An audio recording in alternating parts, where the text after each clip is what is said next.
Pinag-uusapan dapat hindi siya na gano'n.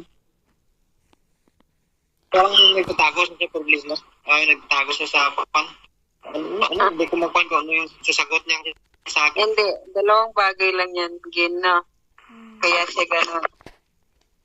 Oo, may... It's either mahal ka pa, it's either hindi ka na mahal or may iba. Or may iba. Ganun lang yan. Parang ganun yun. Oo. Kasi maramdaman mo Yes, naman. that's the rate yan. Masyadong tinutumbok. Maramdaman ko naman yun. Alam mo, ganito, yung isi-share ko sa'yo nangyari sa akin, no?